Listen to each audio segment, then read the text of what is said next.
Bonjour et bienvenue dans la chaîne Mathématiques Sciences. Aujourd'hui, je vais présenter et expliquer une nouvelle vidéo, qui est une vidéo tout simplement en sciences et vie de la Terre sur le thème numéro 2, les enjeux quand on parle de la planète. Et dans cette vidéo de sciences et vie de la Terre, nous allons aborder un tout nouveau chapitre qui concerne les agrosystèmes et le développement durable.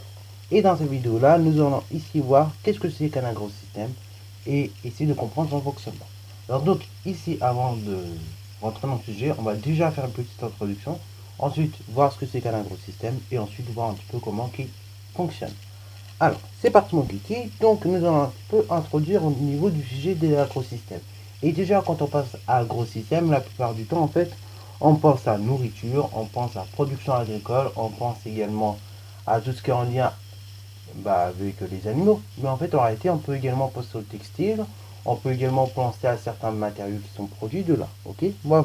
On peut penser à certaines choses comme ça. Ok, voilà.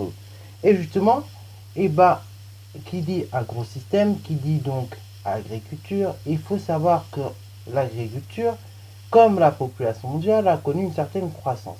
Et oui, en effet, je ne sais pas si vous êtes au courant, mais bon, je pense que vous l'êtes. Si on regarde la population mondiale qui avait entre 1950 et aujourd'hui, et on peut constater en termes d'évolution démographique que à partir de la seconde moitié du XXe siècle, donc 1950-1960, il y a comme un boom, démographique. Ok, je m'explique. C'est-à-dire qu'en 1960, sur Terre, disons que nous étions 3 milliards de gens, ok, 3 milliards d'habitants. Après ce nombre, arrivé donc dans les années tout simplement 1999, donc pratiquement à l'année 2000, il a quasiment doublé puisque nous sommes arrivés à 6 milliards d'habitants sur Terre. Ok, bravo. Et là, normalement, si les prévisions sont bonnes, et normalement, si la tendance continue à aller à l'augmentation et que l'augmentation est toujours la même, et normalement, d'ici à 2022, donc l'année qui va venir juste là, mine de rien, on devrait être 8 milliards d'habitants. Et si la tendance continue encore à l'augmentation, normalement, selon les prévisions de l'ONU, dans le cas vraiment le plus pessimiste possible, on serait à 8,8 milliards d'habitants. Donc ce qui sera à peu près équivalent à ce qu'on connaît aujourd'hui. Il y a juste 1 milliard d'habitants pratiquement en plus par rapport à ce qu'on connaît aujourd'hui, mais ça restera équivalent.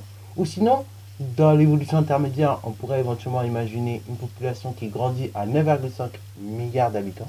Et dans le pire des cas, c'est-à-dire la croissance est encore plus nette, ok, on pourrait imaginer une population qui monte jusqu'à 10,9 milliards d'habitants. Donc je ne sais pas si vous imaginez, mais c'est énorme.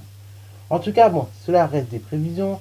Et bon, on va pas faire la démographie, mais en tout cas, dites-vous que durant la seconde moitié du XXe siècle jusqu'à aujourd'hui, la population n'a cessé d'évoluer et d'augmenter en nombre. Ok, bravo.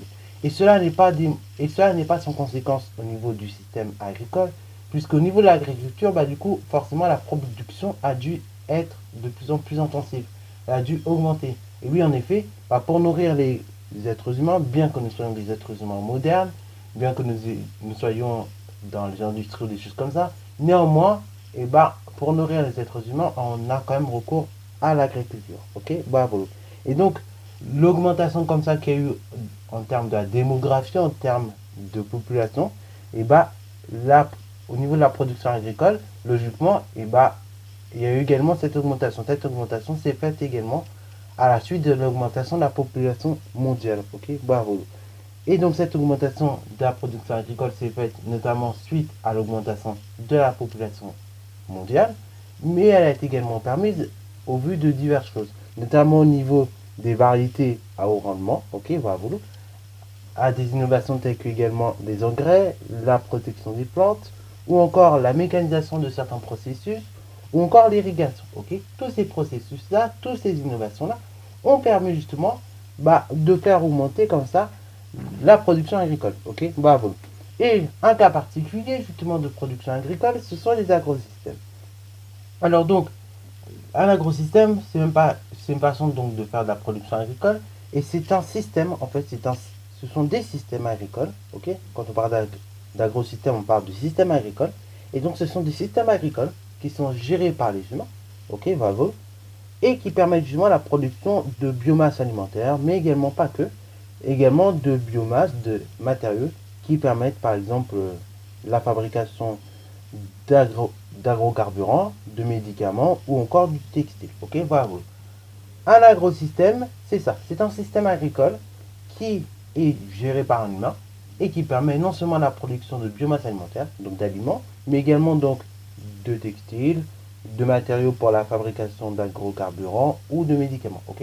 Bon, quand je dis matériaux, bien évidemment, c'est matériaux dans la nature. Ok, ça je veux dire par là. Ok, voilà. Et donc cette production agricole, donc les agrosystèmes, elle est constituée de biomasse et cette biomasse, elle est exportée en dehors du champ. Ok, bravo. Au niveau du fonctionnement maintenant d'un agrosystème, on va voir deux choses. On va voir des intrants. Donc les intrants, ça va être tout simplement les matières, les objets ou bien les ressources qui vont entrer dans l'agrosystème. Et on va voir également les extrants. Ok, les extrants ou bien tout simplement l'exportation. Ok, de la biomasse. Alors du coup, au niveau des intrants, et bah, comme je l'ai dit, ce sont souvent des ressources, donc telles que les engrais par exemple, comme on peut voir sur ce schéma. Ça peut être également tout simplement de l'eau, de l'énergie pour la mécanisation, ou encore des produits, donc notamment des produits phytosanitaires, ok, voilà, pour entretenir justement bah, tout simplement l'agrosystème. Alors l'agrosystème, évidemment, je n'ai pas précisé, mais dans un agrosystème, ça marche également un peu comme un écosystème dans le sens où vous avez une diversité bah, d'éléments. Okay, vous avez une diversité d'éléments, vous avez une diversité en termes de fruits, de légumes, d'arbres et tout. Néanmoins, cette diversité est beaucoup plus réduite que sur un écosystème, dans le sens où un écosystème en général, vous allez avoir beaucoup d'arbres, beaucoup d'êtres vivants qui vont vivre. Et ben là, sur un agrosystème, on va avoir une certaine diversité qui va être présente, mais pas en un si grand nombre. Ok, bah voilà. Ça va être vraiment en nombre limité, en dizaines, en centaines, mais ça va pas aller non plus au-delà du millier. Quoi. Ok, bah voilà. Et donc en fait, ces entrants, donc que sont par exemple l'eau, les engrais, l'énergie, etc., ça permet tout simplement, bah, finalement, de compenser en quelque sorte la perte de certains éléments. Ça va permettre à l'agrosystème que vous voyez là de fonctionner correctement, puisque bah oui, ça va permettre notamment de nourrir les animaux qui sont présents. Tout simplement, ça va permettre éventuellement de renouveler comme ça aussi bah, les éléments qui sont présents sur place. Ok, bah voilà. En tout cas, ça, ça va également permettre le fonctionnement de l'agrosystème. Ça va permettre bah, une entrée de matière. Ok, bah voilà.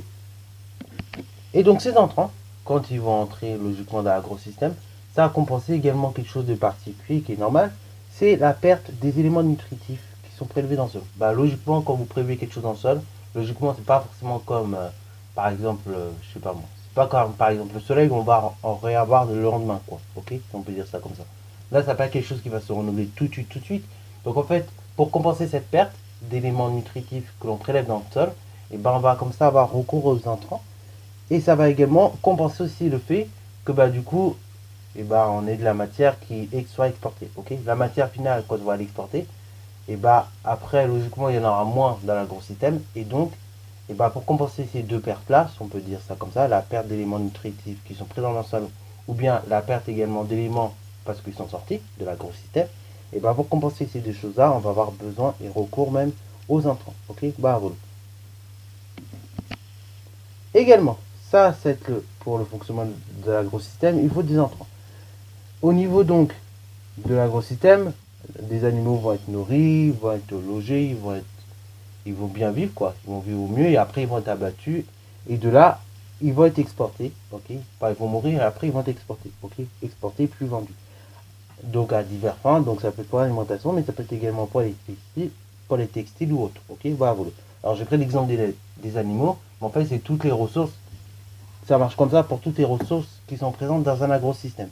C'est-à-dire que pour toutes les ressources qui sont présentes à l'intérieur d'un agrosystème, et ben d'abord vous allez avoir d'une part les intrants. Une fois que les intrants seront entrés dans l'agrosystème, et ben ces ressources-là seront entretenues.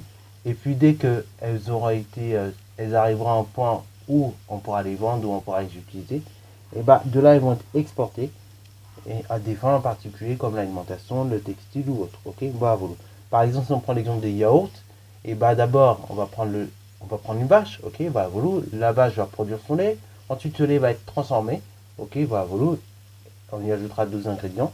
Et après, de là, cette biomasse, elle sera exportée. Donc ainsi, et bah du coup, et bah on aura l'exportation comme ça de ce produit. Ok, bah voilà.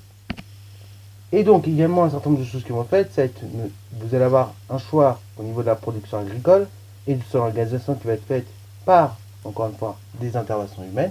C'est-à-dire que c'est les humains qui vont choisir la façon dont la production va se faire et dont elle va être organisée. Et vous allez avoir également un certain nombre de facteurs qui vont influer plus ou moins sur ce qu'on appelle le rendement. Ok, bah, ce qui va sur le rendement, sur ce qui va être produit. Alors comment, enfin justement, qu'est-ce que c'est que le rendement en fait? Le rendement, bah, c'est tout simplement la chose suivante. Le rendement d'un agrosystème ou d'une surface de production, c'est très simple. C'est tout simplement en fait la quantité de biomasse que vous produisez sur une unité d'air, ok, sur une certaine surface d'air, ok. Donc ça peut être en général en hectares, mais ça peut être également en art, ça peut être également en mètres carrés, ok. Bah voilà. En tout cas, c'est la quantité de ressources produites, c'est la quantité de biomasse produite sur une certaine surface, ok, une certaine surface d'air. Et donc, en fonction de la production, qu'elle soit intensive ou bien extensive, ok, voilà, voilà, et bah justement, forcément, le rendement va différer, ok, voilà, voilà. Il va différer, il va être différent, ok, voilà, voilà, il ne sera pas toujours identique. Dans le cas où vous avez une production intensive, en général, attendez-vous à un rendement plutôt élevé. Tandis que quand vous avez une production extensive, le rendement il sera moins élevé. Ok, voilà, voilà. Au niveau pareil des cultures, et bah pareil, ce ne sera pas forcément les mêmes cultures. Là encore une fois, l'humain a le pouvoir de choisir la culture qui va élever. Ok, voilà, la culture ou l'usage qui va être fait. Et également donc au niveau de la biomasse, et bah là, pareil, l'humain aura le choix de choisir la biomasse qui va être produite. Donc, si c'est l'agriculture vivrière ou au contraire, quelque chose de commercialisé. Ok, bravo. Ça, l'humain aura le choix. Mais néanmoins, il y aura quelques facteurs qui vont influer, comme je l'ai dit, sur la production, sur le rendement. Vous allez avoir d'une part des facteurs naturels, donc des facteurs naturels tels que le climat, la nature du sol également, mine de rien. Ça va beaucoup influer sur justement le rendement. Et également, tout simplement, la biodiversité que vous avez à l'échelle locale, ok, au niveau de votre agrosystème. Cela va avoir également pas mal de conséquences. Du coup, un agrosystème, c'est pas sans conséquences. Un agrosystème, mine de rien, ça va quand même avoir des conséquences. Ça va faire que du coup, cet agrosystème va être pollué. Voilà, vous. Ça va faire également que ça peut avoir des atteintes à la santé. On verra notamment un exemple dans une prochaine vidéo. Et ça peut même faire des atteintes également à la biodiversité. Et oui, contrairement à ce qu'on pourrait penser, c'est pas parce qu'il y a de la biodiversité à côté que ça va rien faire au niveau de la biodiversité. Au contraire, justement, ça va la modifier et ça peut même porter atteinte à celle-ci. Ok, voilà, et ça fait que c'est pas trop cool quoi. C'est pas trop cool pour la biodiversité qui est là parce que du coup elle est menacée quoi, clairement.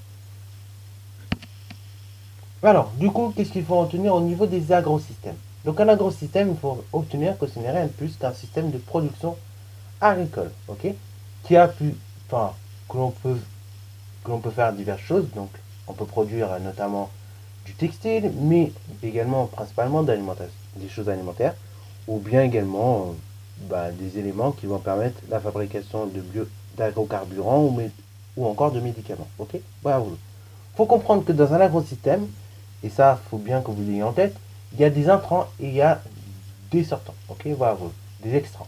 Et donc, que pour qu'un agrosystème puisse fonctionner, il faut absolument que ces deux éléments-là soient présents. Ok, des intrants, pourquoi? Parce que ça va permettre la compensation justement du nombre d'extrants et de la matière qui est prévue dans le sol. Ok, voilà, vous. Et les extrants, pourquoi? Parce que ça peut permettre comme ça de faire vivre l'agriculture et de nourrir également les êtres humains. Ok, voilà, vous. Il faut comprendre également que il y a un certain nombre de facteurs naturels qui vont faire varier justement celle-ci, la production d'éléments, de ressources. Également que c'est pas sans risque pour la santé et l'environnement.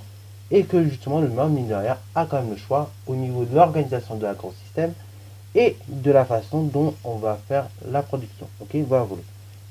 Ok, voilà, voilà. Sur ce, c'est la fin de cette vidéo. J'espère qu'elle t'a plu. Si c'est le cas, n'hésitez pas à la liker, commenter et voir un toi en mathématiques et en sciences.